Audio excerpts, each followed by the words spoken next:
Pink Cloud Radio 62. As the pink cloud moves along, so do I move along. And really, in this denial system of our stadium of life, we find everything and nothing. Do I need to say everything to you? I don't. But that's not because of me. I'd really not know what to say with everything. I've considered everything. I've made it clear, left and right. And I don't know where else to give you a link to a different atmosphere, I guess you could say.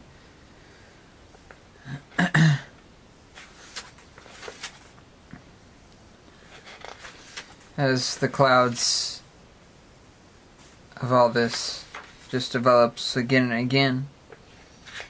So I'm just gonna have to repeat things again and again. Sadly, I don't try to. But it's very hard not to, I guess you could say. And I think that's where I'm gonna begin today. Going back to everything I've seen and known. You can't win for losing. And you really can't. You can't win for losing. Being doomed at each decision to betray some aspect of his nature in favor of some other aspect of his nature. Young man torn in every possible direction at once. That's me. You can't win for losing. But I sure as hell will try. It means basically that I'm gonna try. Even if I lose. I'm gonna try to win by losing. It's a hard thing to do because a lot of people's aspect of what people are, generally speaking, sadly, is based on what they have rather than what they experience. Meaning that what you have as an individual is a lot more important. Meaning like physical stuff, things that you see, things that they're, other than like, oh, well, their experiences have mounted up. Anybody can lie about their experiences. Anybody can tell the truth either, you know. It matters if we expect people or accept people for what they are. You can't win for losing, you know. But can you? You know. When you truly care about somebody and see it, and see that loss, do you feel like you still won? I do. You know, I lost a few more friendships over the years. Sometimes based on me not wanting to try. Sometimes based on me knowing that even if I did try, seeing the result, the detrimental results, well, it's pretty useless at a certain point. If I'm going to do something based on the stupidity of somebody else wanting to not give in. I can't do both. I can't be your give-in switch and the opposite, meaning the person that fights for you.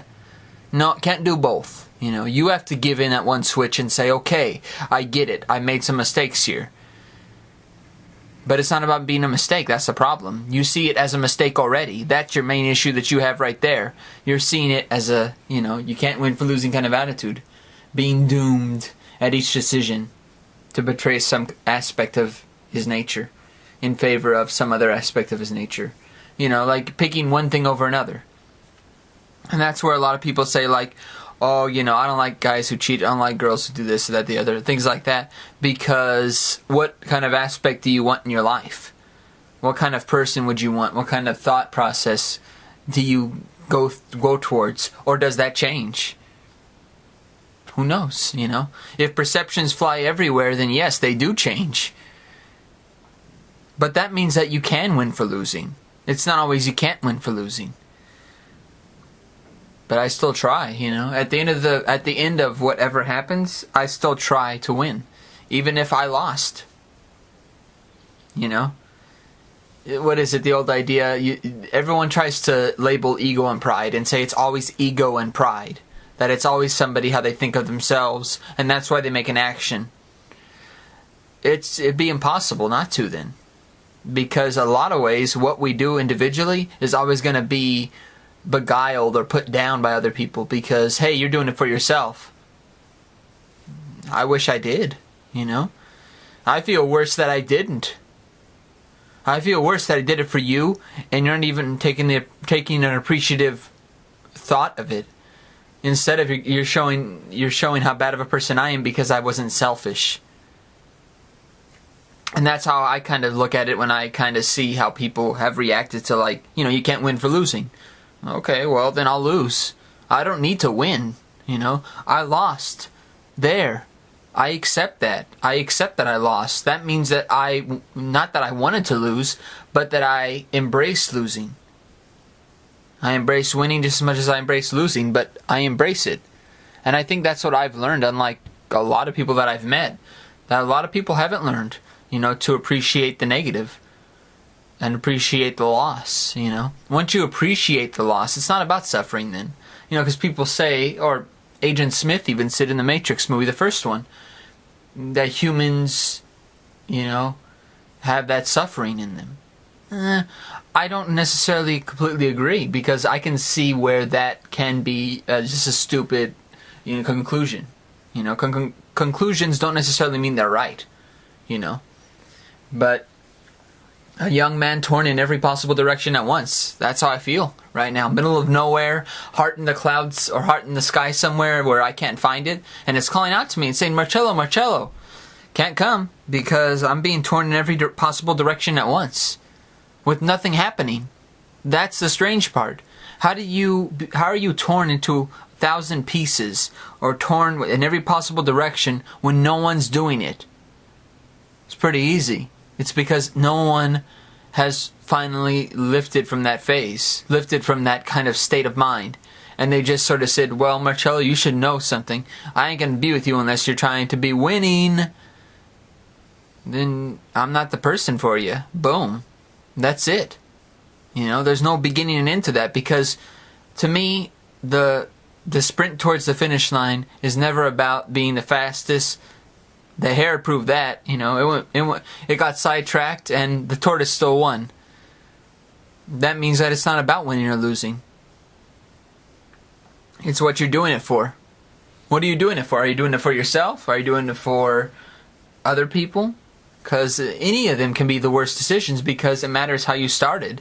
You could do something selflessly and it's still the selfish act, the most selfish act you could ever do in your life. Because you use the selflessness for your own agenda, for what you wanted out of it. And that's what I kind of feel with a lot of things, being in this Pink Cloud Radio for so long. This is number 62, I think. Might be 63, might have messed up numbers, but you know what?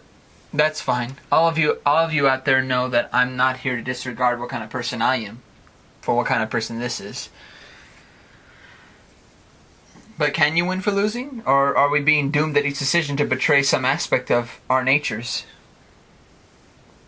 I think that's one thing that I've learned, that I have betrayed looking back at what I've done, I've betrayed a lot of my past. It's hard because once you betray certain things about your past, you can't put yourself in a better position. You're putting yourself in a difficult position by doing that. People will automatically blame you for a lot of things. They'll say you're the bad person for doing that.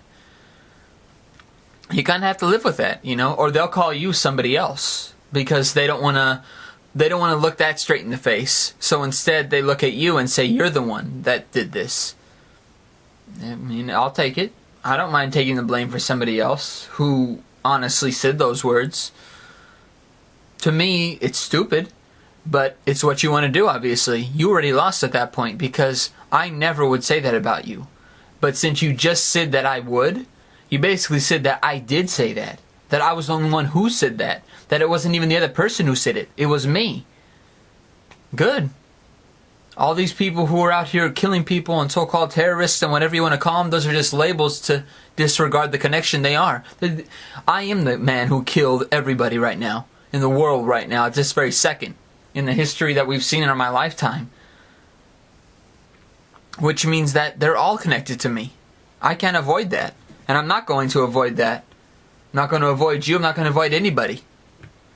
Hate to say it, but you got something to pray for once you ignore that kind of stuff.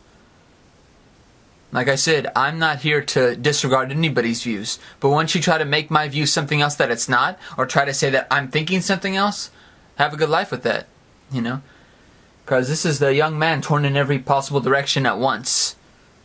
You want to get your cuts, you get your cuts. But I just got myself fucked up. I don't need anybody else to do it for me. If you hold violence as a substance for the creation of God, then there is no God. There you go. And in my lifetime, I've seen that as a substance for the creation of God is violence. I'm not talking about Muslims, Christians. I'm talking about everything. Which means the substance. The substance. And nothing about, physical things that you could touch. The substance of your thoughts. If you create it based on the violence that you can enact on people, based on what you feel, your beliefs, then you're gonna be the beast. You're gonna be the eighth wonder of the world, the King Kong conquering beast that got unleashed in New York. That's even worse than any other person that could ever do. We'd separate ourselves from and say, we're not like them. We're like everyone. That's the difference.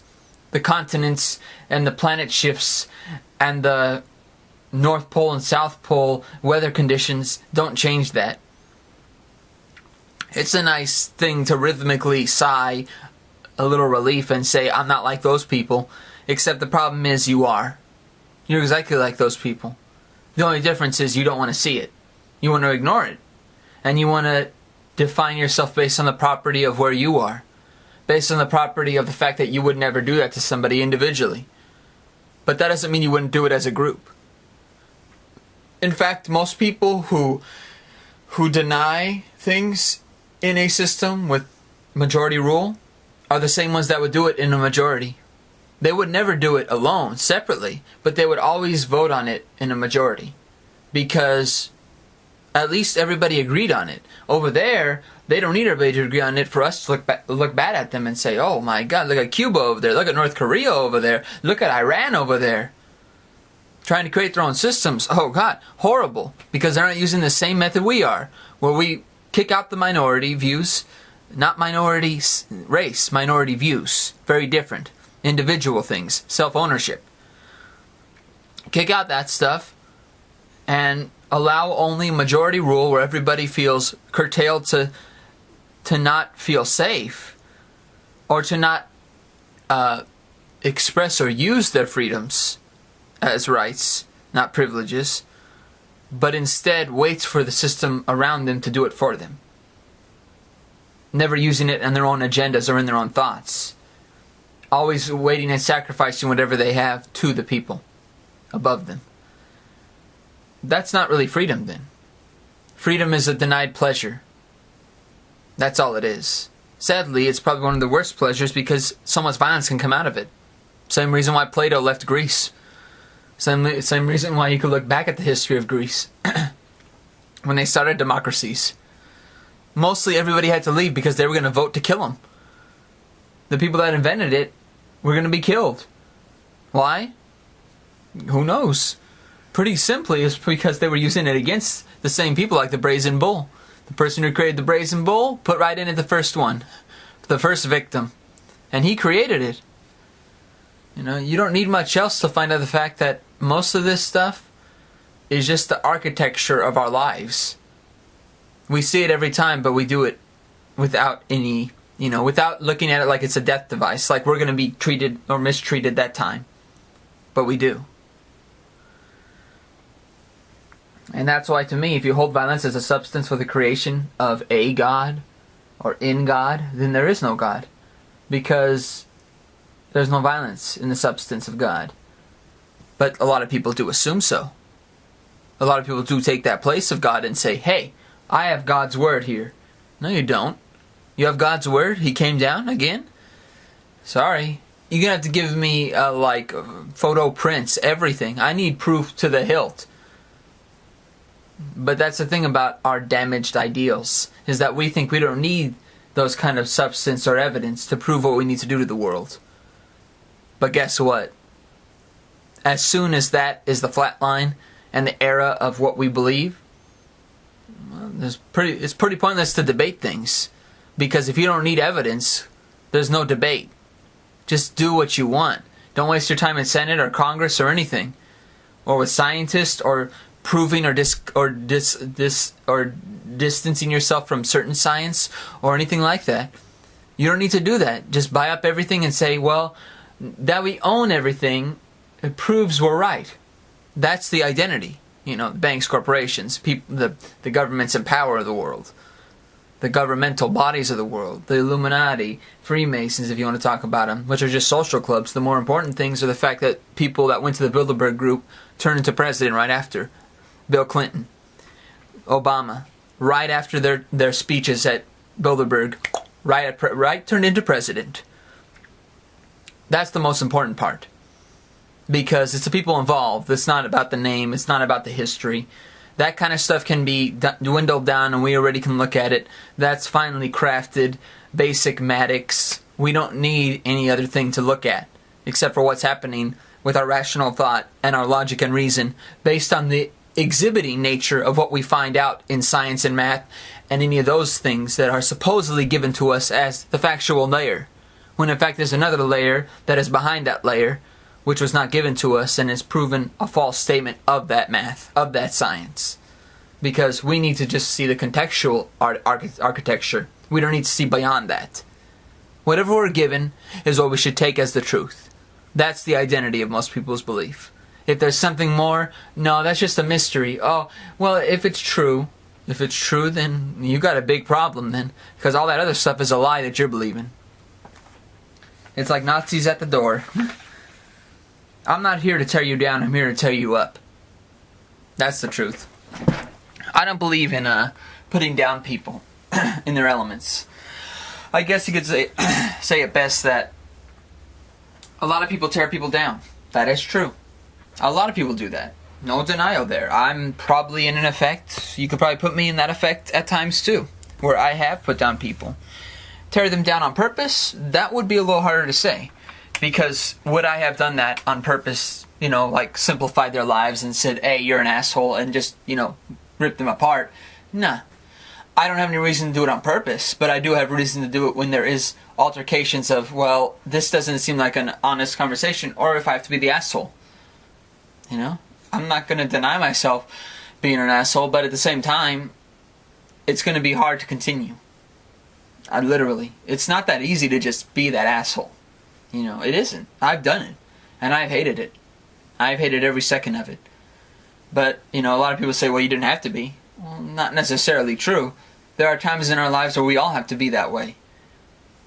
Unless you're a glutton for punishment. Then, I'll get into that later. But, literally, if you're a glutton for punishment, then you don't need to talk to me then. You don't need to tell me that I have to be an asshole. Because what you're saying, it's all about the existence of what we want to have in our lives. If we want to have those bad things or good things or whatever we want, I'm not talking about personal objects. But if we want those things, the mental state, everything around us that is swaying around us, everything that divides or conquers or makes war, makes love, whatever you want to look at it as, right there, you're going to either tear down by it, or I'm going to tear you up. Meaning I'm going to tear you up into a billion pieces and look at you and say, that's you. But the difference is I've been doing that for a long time. I never needed to tear anybody up. They already tore themselves up.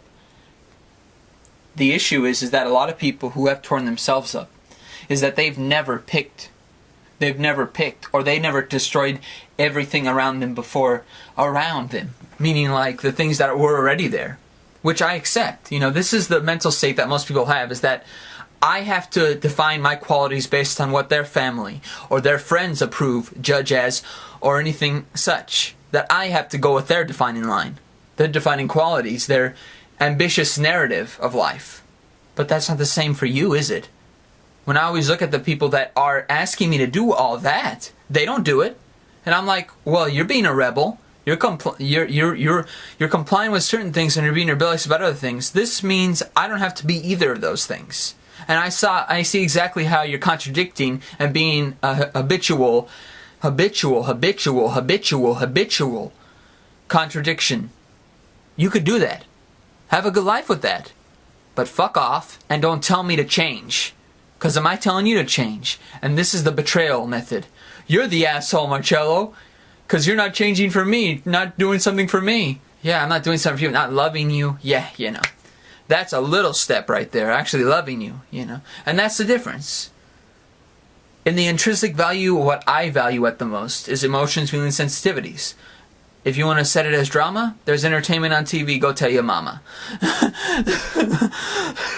And that's the identity. And you could have fun with that. But if you want to waste my time and try to blame me, because I actually take your feelings, emotions, and sensitivity seriously, this means that somebody else isn't. Or this means that somebody else can manipulate you in that prison. That you don't want to control those feelings. You just want to let them go and let them reach anybody you know. That's where the flip-off switch goes. I'm like, no thanks. Because what you're basically saying there is, you have to be strong enough for me. I have been.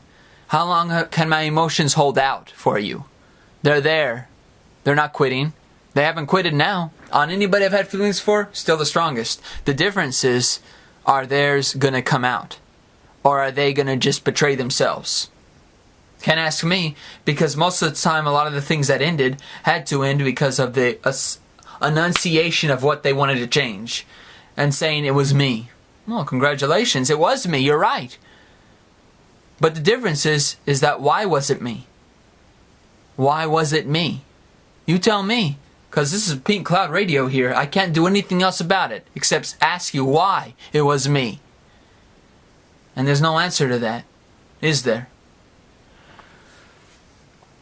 That's why I tear you up. I don't tear you down. I want you to have that emotional capacity. You don't need depression. You don't need negativity. What you need is you. When I tear you up, you can restore what exactly you need. But if you don't want to, if you want to ignore that and say, well, he doesn't know the right path, Marcello. Well, there's no right path. You tell me. Where was your right path when you did that? When you acknowledged how I am and what kind of person I am, and defined the quality of saying, of naming me, labeling me, words like asshole or any other name that you can call me. You betrayed your own trust. You didn't need me to do that for you, because that stuff already ended a long time ago. I don't need anybody to tell me everything. That's the difference. And I think that's the one thing that I've learned. I don't need you to tell me every single emotion or open up about everything. I understand that. I was just watching a great documentary called The Invisible War, and it was about rape in the military. Woo! Damn! Ew! Ew! That's not a happy scream right there. That's more like ew! Bad stuff. But it proves something. I saw one of the main ladies who's going to court for it. And she said it best. I can't open up to even my husband now. And there's that quality of there is truth to that. But the biggest truth is that what you have isn't necessarily going to set you back. But a lot of people do think that way. And the best reason to do so is the disapproval of close people. Disapproval or approval of the family, of friends, judgments, and everything else. Those kind of things can set you apart and say, well, I don't need to be torn into pieces to know this. I'm going to take these pieces and believe and pray to Jesus about it. Meaning that's the one you'll believe in. You made a God of the human condition, of being vicious against people that you've only seen the assumptions of those people tell you about. Yet you know that person personally. And you're basing it off the assumptions and characteristics of somebody else's impression and disapproval and approval and judgments. You're using that when you already know the answer right back? This is the one thing I've learned. It's not about fighting somebody. It's about seeing that you don't need to fight to know how you feel. And I never did. Only reason I would ever fight, and to be completely honest with all of you out there, if I ever fight you, I'm talking literally in arguments or whatever, is to only know exactly why you feel that way. That's it. If it's because of a very deep reason of, total disapproval of the kind of person I am, personality-wise, then I gotta go. Because that isn't fair to me to have somebody around like you, and it isn't fair to you at the most. It isn't fair to you at all because you don't approve of my personality. It's not about me going, oh, what a poor baby. I can't take somebody who's around me who disapproves of my personality.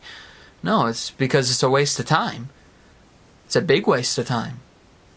If it means something and it's supposed to continue for that little bit, I understand. This means you got to make some kind of big stem and say, okay, I guess I can agree with this. And then at that point where it's like, it's enough. And that's all. It's not about even being a phase. It's about knowing your ways. Not being a hypocrite about it. Best way to say it. And it is. It's the best way to say it, because if you want to be a hypocrite about something, that's fine. But don't do it around me, And I think that's what I've learned, It doesn't matter how someone else treats you. It's about how you treat your feelings, And I think that's one thing that I've learned, definitely. Woo! It never was about what other people treat me as. They could treat me as the biggest spaz in the world and say he doesn't know how to do anything right. Okay. And? I mean, it's honestly never about doing anything right. It's about not doing anything wrong. Because there's more than two ways to do things. I think that's the one thing that I've learned mostly about life. You can't really tell somebody that they're doing something wrong. Now, they may not be doing it right, but that means that they're not doing it right for you. And that's fine. Not everybody will, I could point out everybody who hasn't done anything right, but I don't. I've seen the results of it. Meaning that I'm not saying I don't point out anybody, and there's nothing about me where I'm not judging somebody at some point. Yes, I am. At every second I am. But that's because it's hard to use an assimilating character view when everybody doesn't want to hear those things, when everybody doesn't want to hear facts. I've brought up facts to you in little intricate patterns in this thing, meaning that what I say has facts behind it. Look up the evidence yourself. You don't need to talk to me about it. If you want to talk to me about it, that's a great thing. I love talking about those things. But let's do it little by little so we have an understanding that, hey, I want to understand your personality and character about this and my own. We don't need to agree on it, but we need to understand that what you're going to defend yourself with is going to matter. If you want to prove that you have a right for me to be wrong, then you have to prove why I'm wrong. You have to prove why I'm wrong, not to an extent of a little flower or something. No, you have to prove it to a big extent. You have to prove it to where I can go, you know what? You make a very hard point that's going to be hard for me to bring evidence up about. I'm going to try to, but you make a very good point. And I can't really say that I disregard that. That's a great thing that you can, because I respect that when you can. I go, damn, he makes a very hard point. Or she makes a very hard point. But I never have dealt with that. If you have personally, but if you have something personally against the person, when did that start? That's the one thing that I've learned too, is that's the one thing. If you don't treat your own feelings good, it's not a matter of somebody else treating them good. Everybody looks at that and says, well, I haven't been treated good from other people. So what? Do you? What do you mean? Do you treat your feelings good? Well, I don't know if I should because of other people. The insecurity of being treated bad makes you treat yourself bad. That's what I've learned, and I'm tired of it, I'm tired of people using that blame to give out the weight and say, oh, I feel better already. How do you feel better? You're using other people to make yourself hurt yourself. How can you feel better about that? How can you feel better about your life when that's all you're doing? When all you're doing is, gangplanking yourself into one place and saying that this is the right way to do things when it's not. I mean, you have your right to think that way, but I don't think that's the right way to do things, because if you do that to yourself on your own, let's say, there was things you grew up with that were unavoidable. Family members that have abused you to a big extent. Let's say there was a big history to it. If you just amount to doing the same exact thing, or in fact letting things worse happen, then you can't really wait for somebody to give sympathy to you. Because if you're not going to give yourself sympathy, why would somebody else want to give you it? That's like saying, hey, I'm cutting myself right now. Can you give me some sympathy? I like cutting myself, though. I like hurting myself. Like this negativity that's coming out of me right now. Just saying. Do you love me? Oh, yes. Of course. Woo! But it doesn't change your mind. Me loving you is not the same as you loving you. I can't, you can't replace that void. That's the one thing that I've learned. You can't replace that void. You have to take care of your feelings just as much as somebody else can. And if it's the right person, that connection does build that more. And it creates a big, as I call it, pink cloud. You're in the pink cloud.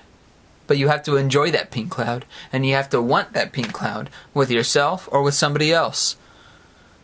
Sometimes people just want to be by themselves, and that's totally understandable. Me, I don't want to be by myself, but it doesn't mean I won't be, you know. Maybe I'll never find them, you know. If I don't find the person that's supposed to be with me, then I don't. I can't argue. I can't go, oh, what a bitch, you know. No, I can joke about it because, I mean, literally, that's the kind of person I am. But at the same time, it's not really about any of that. Like, it's just here. It's here how I think. You know, what can... okay, here we go. What can you destroy by equation? This idea helps to propagate slavery. Invalidness and the acceptance of others' exposure into who you have become and are. Newton's idea. Okay, I look at Newton's 3 laws and I'm fine with those. I understand the equation method where the why of it is the problem. Newton has been respected for a very long time, and I respect a lot of things about him because he did break certain barriers that I certainly stand by. A lot of stuff, though, that he's created otherwise, based on the original cohesion of what his philosophy was for doing it, was the problem. Because that's why he did it. What can you destroy by equation? Tell me. You could destroy anything by equation. This idea helps to propagate slavery, and it helps. It helps to make slavery, pretty much. What can you destroy by equation? Everything. You can destroy people's individual self-ownership, individualism, everything. To the basic cohesion of what people believe in their minds can be destroyed by equation. So all you mathematicians out there should know. What can you destroy by equation? Tell me. Because I already know your answer. Now, not all mathematicians think the same. Not all scientists think the same. No matter how much people say, all scientists are in agreement about this, they're not. The fact is, look at Dr. Judy Wood and a lot of the cold fusion debate that happened back in the late 80s. They labeled it cold fusion, but that wasn't the label that they wanted it. It was because that they had to be accepted in the realm of the science, and they weren't. They were kicked out.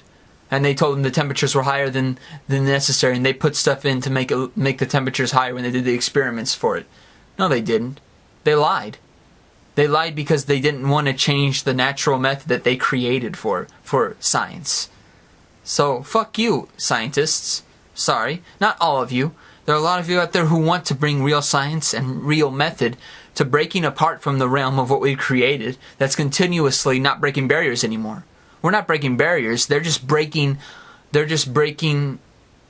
certain new things are coming to light. But that's all. You know, nothing special. Back when Newton was around, back when other scientists were around, there was opportunity to do that. So Newton here, he showed a lot of promise. But at the same time, with this one, what can you destroy by equation? Everything. You can destroy everything by equation. You can destroy invalidness and the acceptance of others, exposure into who you have become and are.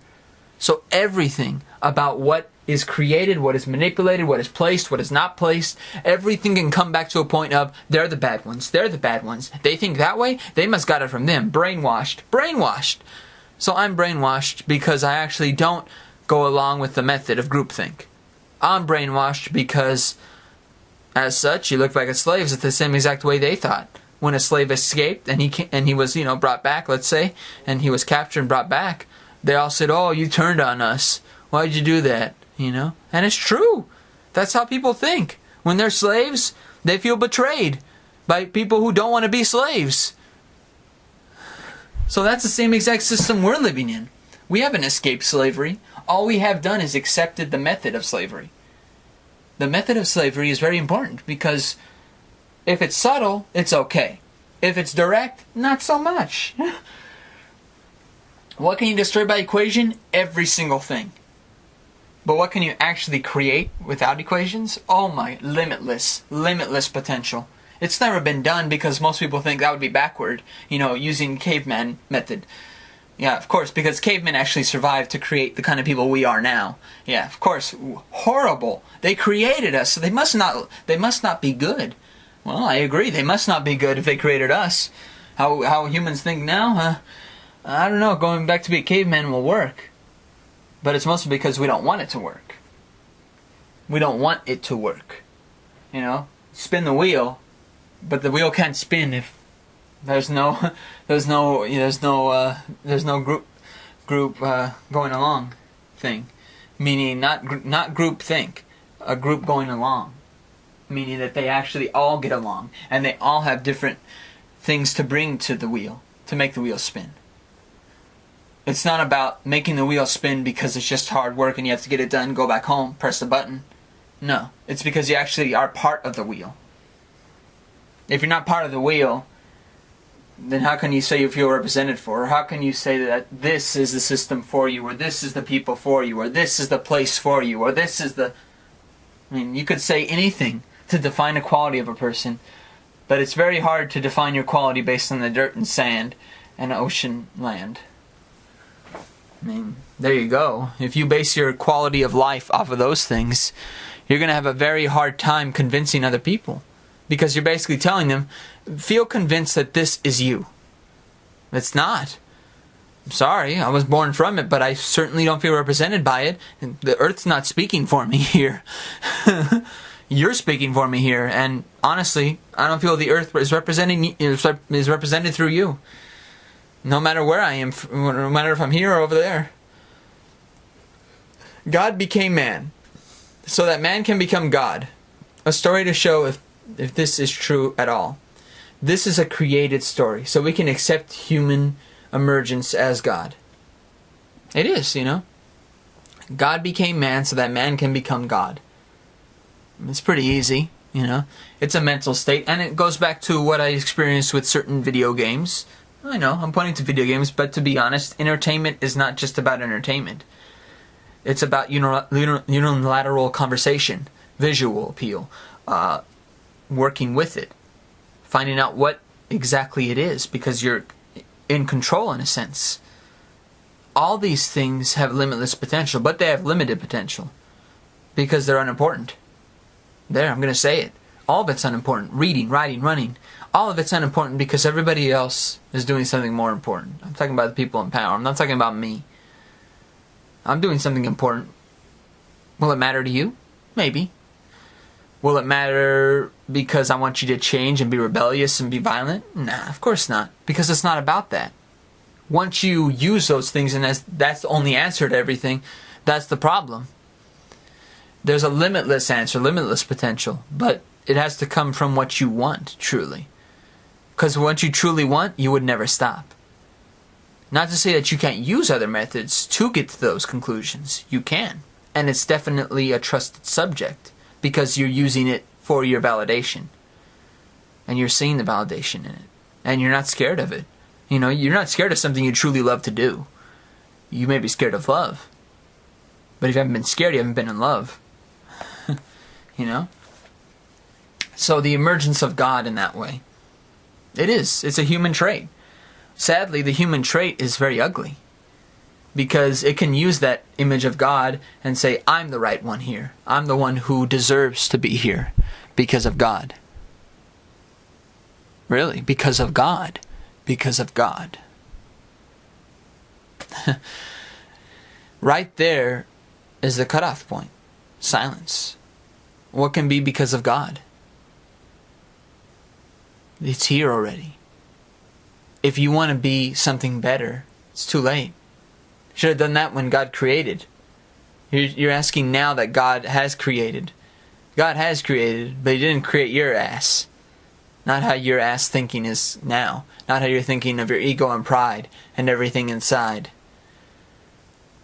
You know, when I look at that kind of persuasion is not really a method of God's. They don't need to persuade you. What happens on the opposite end will make you see through. You know. But maybe people don't want to see through. That's the thing. The veil of secrecy is pretty high. But that's the main problem. If you accept secrets at all, you kind of accept the mental state of what is going to happen. You accept what's going to happen, and you accept your death.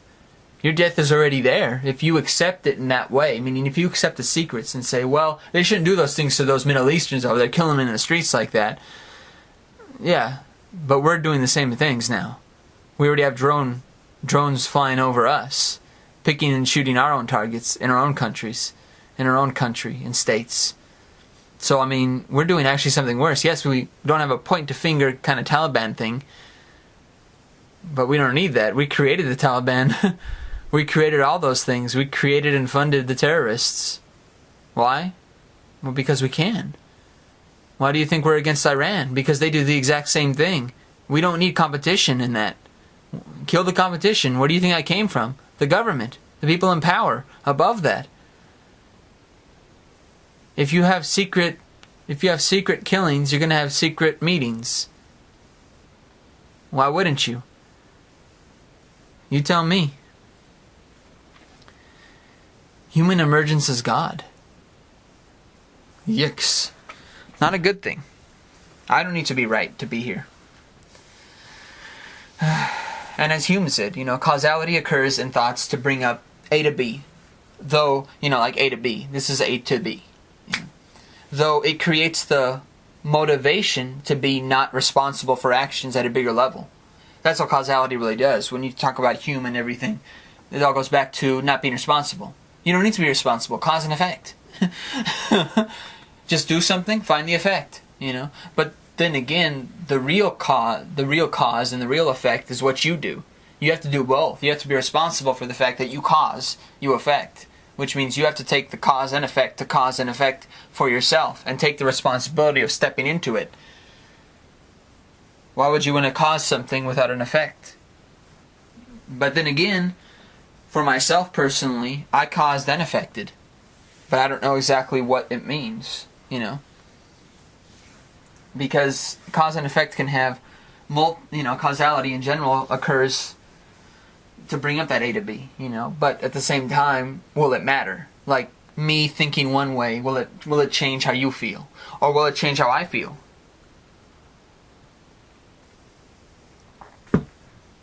Like when I've looked at my past and said like, oh, well, that seems like an okay thing, or that seems like I was an asshole right there.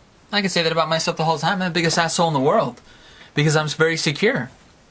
So when I think about causality, I don't really like it too much because it does take away that responsibility. It makes an already intentional thought of what you do can make you step back because you're going to create a cause, there's going to be an effect. But the thing is, will you be responsible when that effect occurs? Or will you not? Or will you just ignore it and say, well, I did the cause, but I don't need to worry about the effect? I don't know what to say at times. But it's not because I'm not being responsible. It's because I honestly don't know what to say. Because things turned out in a very tantamount way, and it's hard to take a responsibility that no one else wants you to take.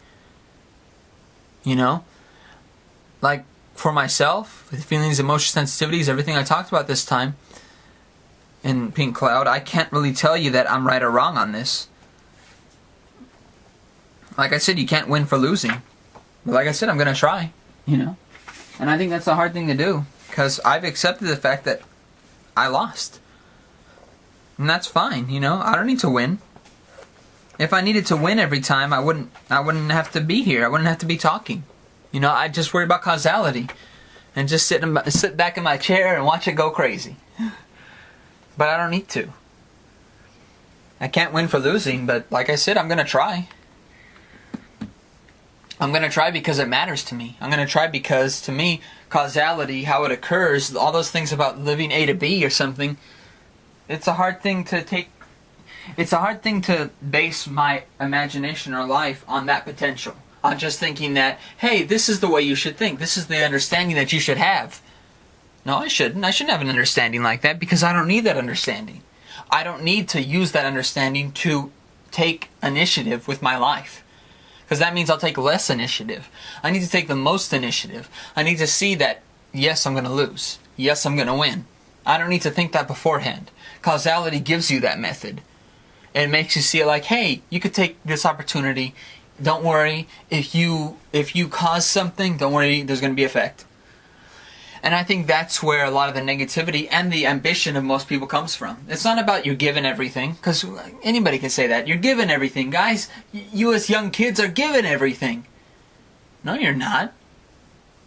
You take what you want, no matter if you're given everything or not. You know?